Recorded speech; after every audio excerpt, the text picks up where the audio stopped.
Hello students, today we will continue the last topic, bacteria general characteristics, जीवाणुओं के सामान्य लक्षण।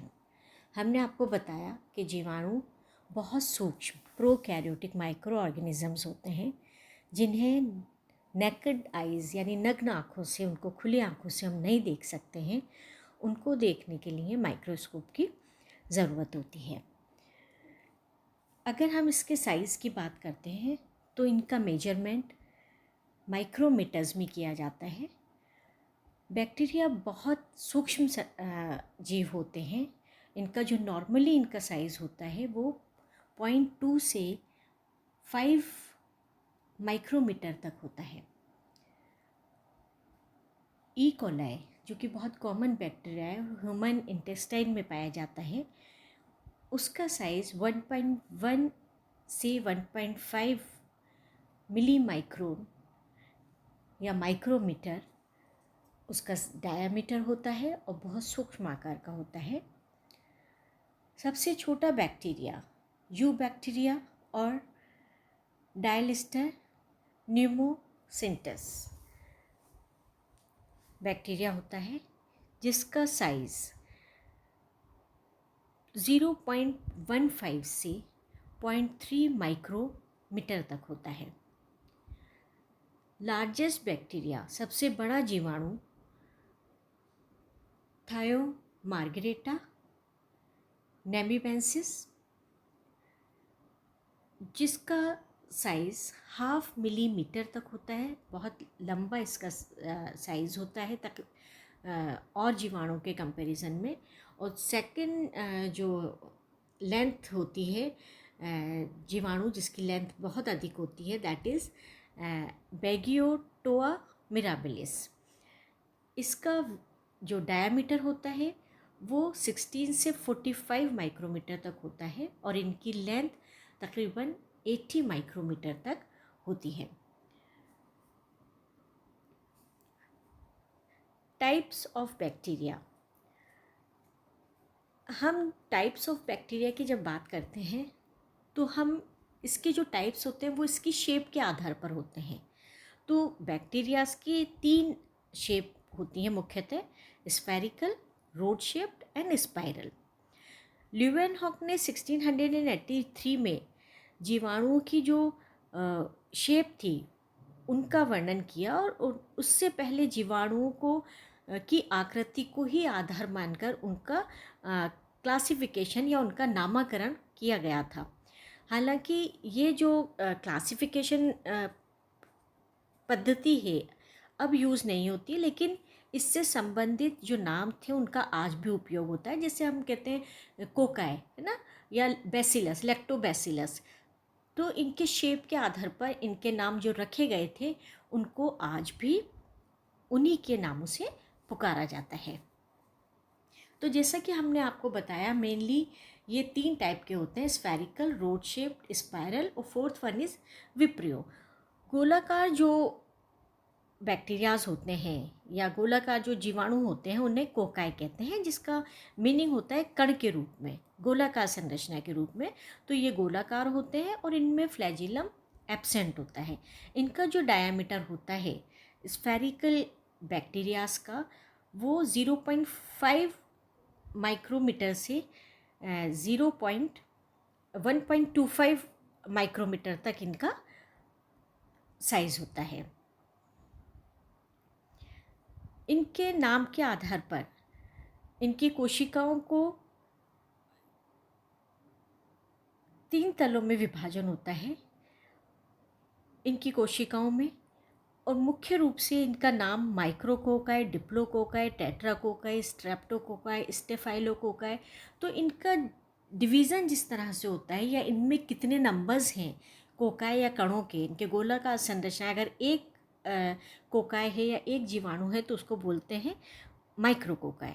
तो ये जो कोकस बैक्टीरियाज होते हैं ये अकेले होते हैं, एकल होते हैं। और फॉर एग्जांपल माइक्रोकोकस एगाइलिस या माइक्रोकोकस ऑरियस।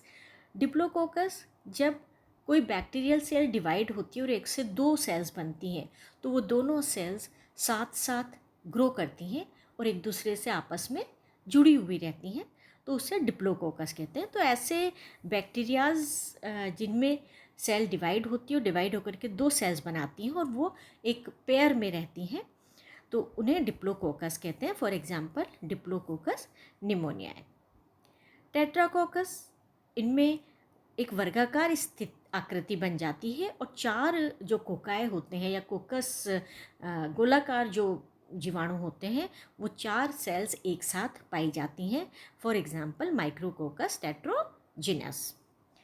स्ट्रेप्टोकोकस, जब स्फेरिकल जो बैक्टीरियाज होते हैं वो एक ही डायरेक्शन में डिवाइड होते रहते हैं और एक चेन लाइक स्ट्रक्चर बना लेते हैं, एक पूरी श्रृंखला उनकी बन जाती है।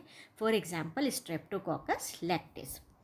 स्टेफाइलोकोकस, जो कि कोकाई का एक एग्जाम्पल है, जब बैक्टीरियाज अनियमित असमान क्रम में विभाजित होते हैं और एक गुच्छे में परिवर्तित हो जाते हैं, तो बहुत सारी सेल एक अंगूर के गुच्छे की तरह प्रतीत होती हैं। For example staphylococcus aureus. Sarcinae भी एक ग्रुप ऑफ कोकाए है, यानी बहुत सारे स्फेरिकल जीवाणु बैक्टीरियाज मिलकर के एक ग्रुप बना लेते हैं, लेकिन इसका एक निश्चित आकार होता है, एक घनाकार क्यूबॉइड पैकेट के समान इसकी संरचना या इसकी आकृति बन जाती है। For example sarcinae lutea. तो ये जो हमने आपको बताए हैं माइक्रोकोकस, डिप्लोकोकस, टेट्राकोकस, ये सब स्फेरिकल जो बैक्टीरियाज होते हैं, जो कोकाई बैक्टीरियाज होते हैं, उनके टाइप्स या सब टाइप्स हैं और उनके एग्जाम्पल्स हैं। Second is bacillus. जैसा कि इसके बैसिलस का मीनिंग होता है छड़ लाइक, तो छड़ों के समान इनकी संरचना होती है। तो बैसिलस जो बैक्टीरियाज होते हैं उनमें जो फ्लैजिलम होता है वो प्रेजेंट हो भी सकता है और फ्लैजिलम एब्सेंट भी हो सकता है।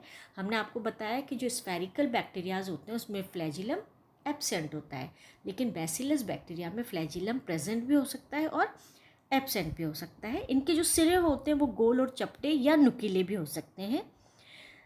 इनका साइज़ 0.5 से 1.2 मिली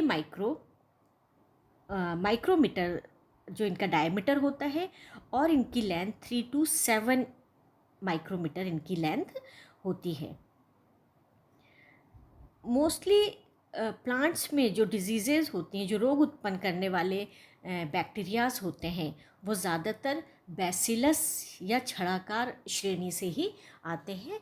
तो ये ज़्यादातर रोग उत्पन्न करते हैं पादपों में। इनके भी नंबर्स के आधार पर इनको डिवाइड सब टाइप्स इनके दिए गए हैं। जैसे मोनोबैसिलस, तो ये एक दंडाणु या एक छड़ होगी, अगर एक सेल है तो उसे मोनोबैसिलस कहते हैं। डिप्लोबैसिलस, यानी जब ये पेयर में होंगे दो छड़ के आकार की कोशिकाएं। स्ट्रेप्टोकोकस, जब एक श्रृंखला ये बना लेते हैं, जो बैसिलम होते हैं बैक्टीरियाज, वो बैक्टीरियाज मिलकर के एक चेन लाइक स्ट्रक्चर बना लेते हैं। For example bacillus tuberculosis. Third one is spiral. जैसा कि आपको नाम से ही पता है, स्पाइरल यानी सर्पिल आकार का, हेलिकल संरचना इसकी बनती है। तो इसमें नॉर्मली इनको स्पाइरलम बोला जाता है, इस तरह के जीवाणु को। ये एकल होते हैं, इनका ग्रुप नहीं बनता है। सर्पिलाकार जो जीवाणु होते हैं वो अकेले पाए जाते हैं, एक कोशिका इनकी पाई जाती है, स्वतंत्र इकाइयों के रूप में पाए जाते हैं, और इनकी लेंथ 10 to 50 माइक्रोमीटर से लेकर और इनकी चौड़ाई 0.5 से 3 माइक्रोमीटर तक हो सकती है। ये फ्लैजिलेटेड होते हैं। तो जो स्पाइरल, जैसे विब्रियो हमने आपको बताया, जो विब्रियो होता है वो सिंगल स्पाइरल होता है, यानी जो रॉड लाइक बैसिलस वो होते हैं, समटाइम्स वो थोड़ा सा स्पाइरल फॉर्म ले लेते हैं और उनके टिप पे एक फ्लैजिला पाया जाता है। तो लास्ट वन इज़ विब्रियो। तो these are the slightly curve rods of half turn, यानी सर्पिला आकार पूरा शेप नहीं लेता है, वो रॉड शेप जो बैक्टीरिया होता है वो थोड़ा सा टिल्ट होता है और एक कॉमन लाइक स्ट्रक्चर बन जाता है, तो उसे विब्रियो, उन जीवाणुओं को विब्रियो कहते हैं। For example vibrio cholerae. इसके अलावा फिलामेंटस बैक्टीरियाज हो सकते हैं और स्टॉक्ड बैक्टीरियाज हो सकते हैं। तो इनका जो डायग्राम है आप देखिए, cocci, bacillus and others, cocci, bacillus and others. Cocci में डिप्लोकोकस, अगर एक होगा तो उससे बोलेंगे माइक्रोकोकस, डबल है डिप्लोकोकस, 4 है टेट्राकोकस, चेन के समान संरचनाएं हैं स्ट्रेप्टोकोकस, अनियमित अंगूर के गुच्छे के समान संरचनाएं स्टेफाइलोकोकस, एंड एक घनाभ की संरचना बना लेते हैं, क्यूबॉइड स्ट्रक्चर बना लेते हैं, तो सार्सिनी उन्हें कहा जाता है। तो ये सार्सिनी बैक्टीरियाज होते हैं जो क्यूबॉइड स्ट्रक्चर बनाते हैं। इसी तरह बैसिलस में मोनोबैसिलस हो सकता है, डिप्लोबैसिलस हो सकता है, और एक चेन लाइक स्ट्रक्चर भी बन सकती है जिसे स्ट्रेप्टोबैसिलस कहते हैं। और जो फ्लैजिलेटेड बैसिलस होते हैं वो फ्लैजिलेटेड रोड शेप जैसे सॉल्मोनेला, तो इसमें फ्लैजिलास इन रोड्स पर पाए जाते हैं। अदर्स में vibrio, single flagellum at one tip, गुच्छे के रूप में भी फ्लैजिला प्रेजेंट हो सकते हैं। For example spirilla and spirochaetes. तो स्पायरोकीट्स जो कि सर्पिला आकर के एकल पाए जाते हैं, अकेले पाए जाते हैं। तो ये शेप्स के आधार पर बैक्टीरिया के नाम और उनके एग्जाम्पल्स हैं।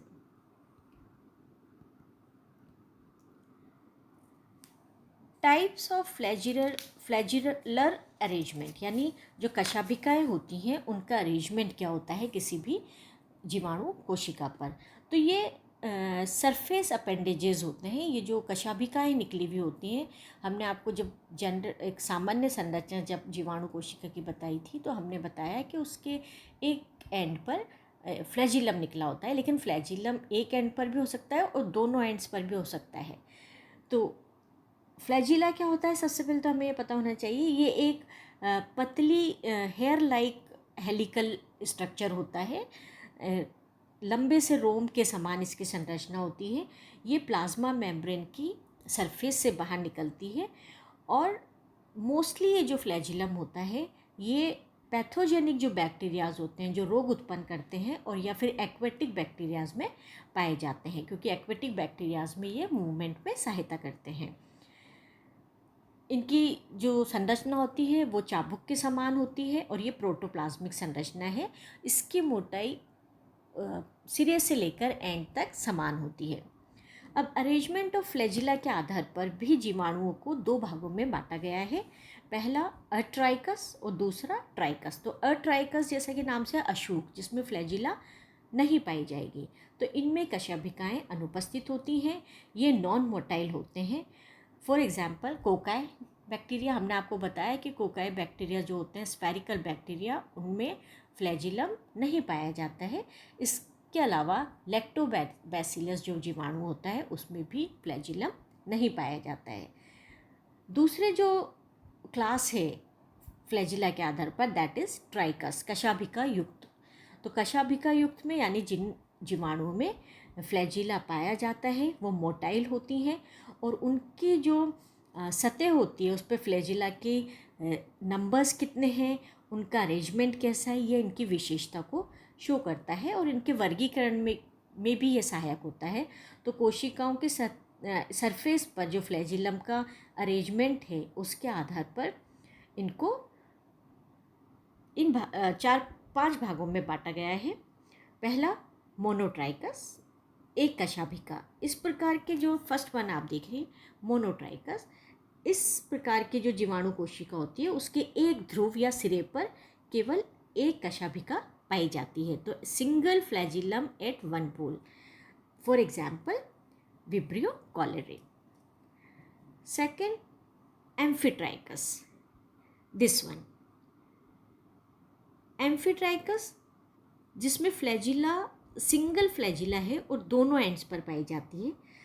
इस प्रकार के जो बैक्टीरियाज होते हैं उनके दोनों सिरों पर एक एक कशाभिका या एक एक फ्लैजिलम प्रेजेंट होती है। For example Nitrosomonas. Third is lophotrichous.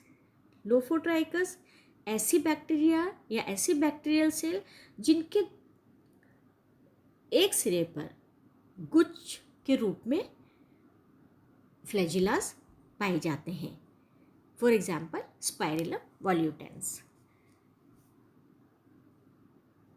एम्फिलोफोट्राइकस, जिसमें जो गुच्छ होता है फ्लैजिलास का वो दोनों एंड्स पर पाया जाता है। पेरिट्राइकस, जिसमें फ्लैजिलास पूरी सरफेस पर तकरीबन समान दूरी पर फ्लैजिला पूरी सतह पर निकले हुए होते हैं, फॉर एग्जाम्पल क्लोस्ट्रिडियम। तो ये फ्लैजिलर जो अरेंजमेंट होता है जीवाणुओं में, उसके आधार पर इन श्रेणी में इनको रखा गया है जीवाणुओं को। Monotrichous, lophotrichous, amphitrichous, peritrichous and amphilophotrichous. तो ये जीवाणुओं के साइजेस, जीवाणु के शेप्स एंड उनके फ्लैजिलर अरेंजमेंट के बारे में हमने इस क्लास में स्टडी किया है। नेक्स्ट क्लास में हम आपको बैक्टीरिया रिप्रोडक्शन के बारे में स्टडी कराएंगे। Thank you.